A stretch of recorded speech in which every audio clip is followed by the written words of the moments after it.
Assalamualaikum warahmatullahi wabarakatuh. Alhamdulillah kita hari ini masih diberikan nikmat oleh Allah Subhanahu wa taala sehingga kita masih bisa belajar pendidikan agama Islam.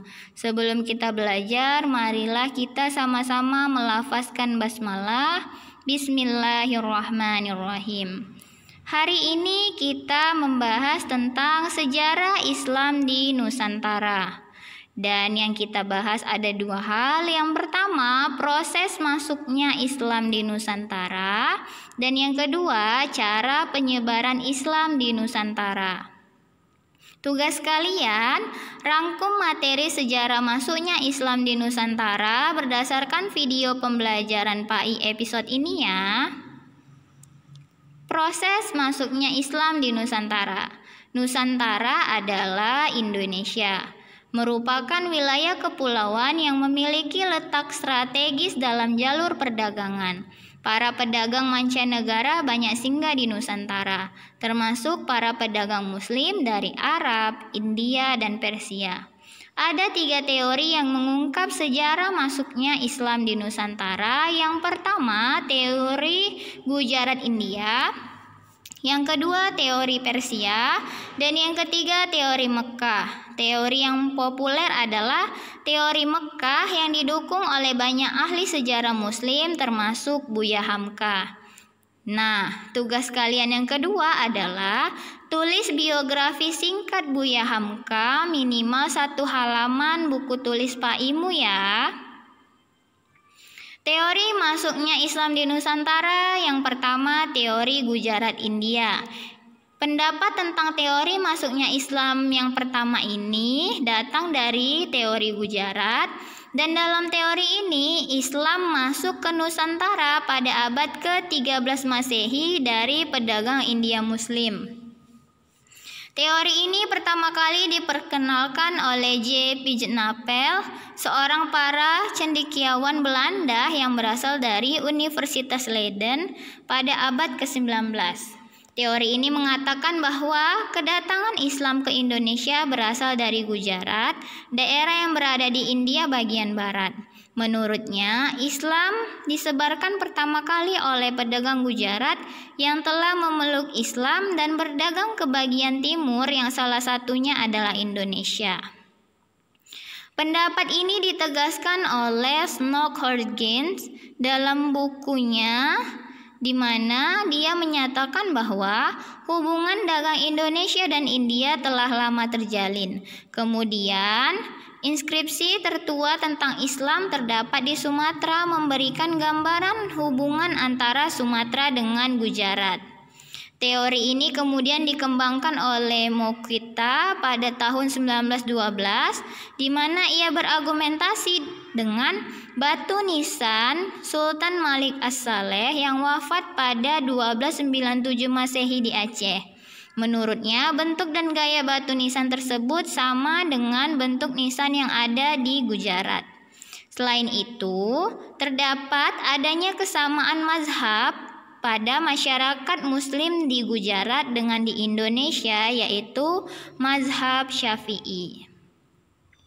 Teori yang kedua yaitu teori Persia, di mana sejarawan yang mengembangkan atau pertama kali mengemukakan teori Persia ini adalah Husain Jayadiningrat, yaitu yang di mana teori ini menyatakan bahwa kedatangan Islam itu berasal dari daerah Persia atau Parsi yang dikenal dengan Iran, di mana Islam masuk dari Persia yang singgah di Gujarat pada abad ke-13. Hal ini terbukti dari kebudayaan Indonesia yang memiliki persamaan dengan Persia. Hal ini juga dipertegas oleh Morgan bahwa masyarakat Islam Indonesia sama dengan Persia. Buktinya adalah peringatan 10 Muharram atau Asyura sebagai hari peringatan Syiah atas syahidnya Husain. Peringatan ini berbentuk pembuatan bubur syuro. Selain itu, di Minangkabau, bulan Muharram juga dikenal sebagai bulan-bulan Husain. Lalu di Sumatera Tengah diperingati dengan mengarak keranda Husain untuk dilemparkan ke sungai. Lalu mengenai teori Persia ini adalah didukung dengan kesamaan ajaran Syekh Siti Jenar dengan ajaran Sufi Iran Al-Halaj. Penggunaan istilah bahasa Iran dalam sistem mengeja huruf Arab untuk tanda bunyi harokat dalam pengajian Al-Quran tingkat awal. Budaya lain adalah ukiran kaligrafi pada batu nisan yang dipakai di banyak pemakaman Islam. Kesamaan terakhir adalah nisan pada makam Malik Saleh dan Malik Ibrahim dipesan dari Gujarat dan terdapat pengakuan umat Islam terhadap mazhab Syafi'i di daerah Malabar.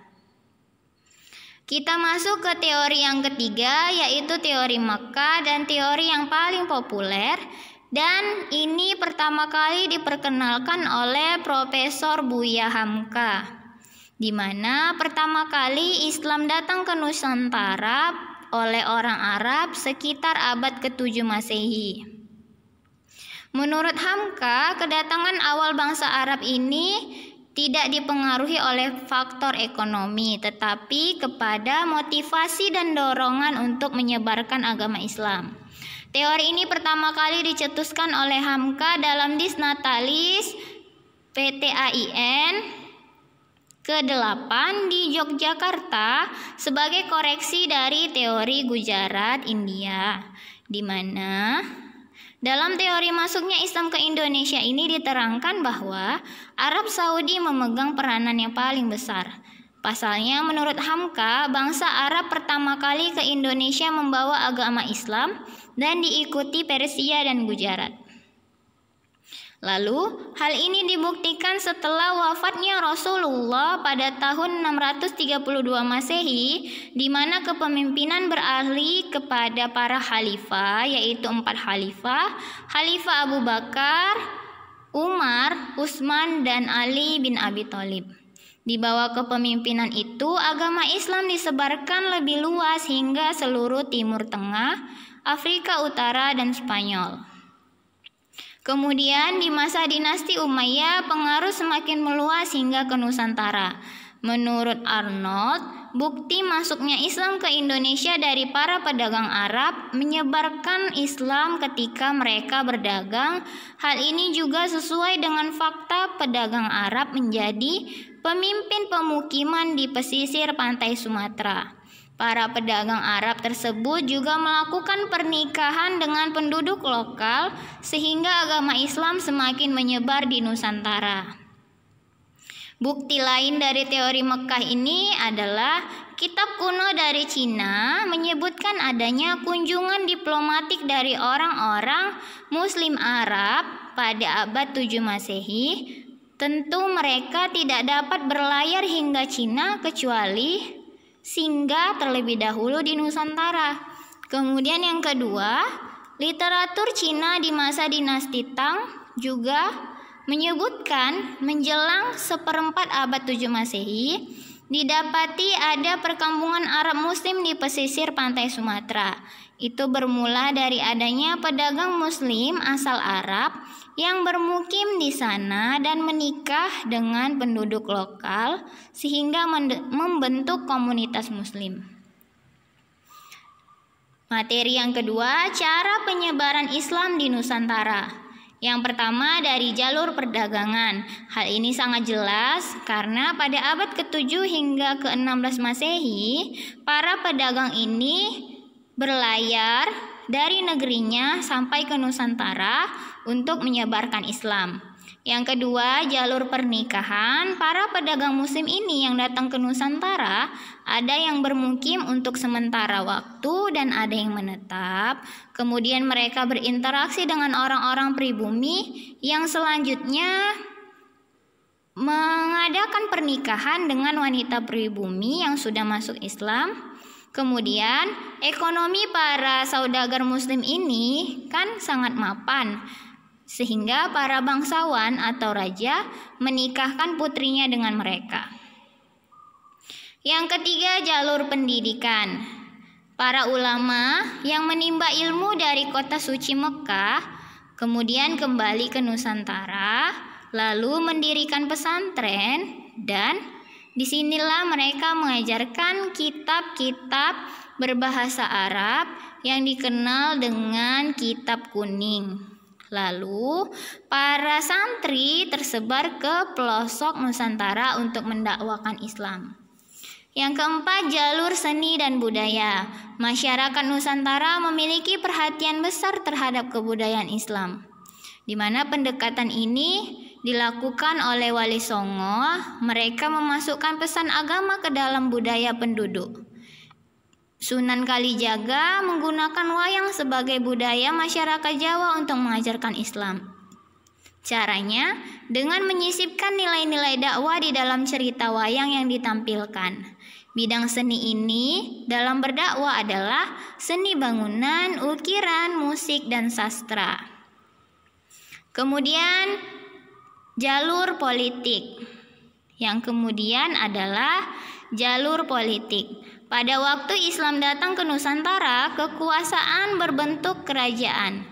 Pendekatan politik dilakukan untuk mendekati para pemegang kebijakan, terutama para raja.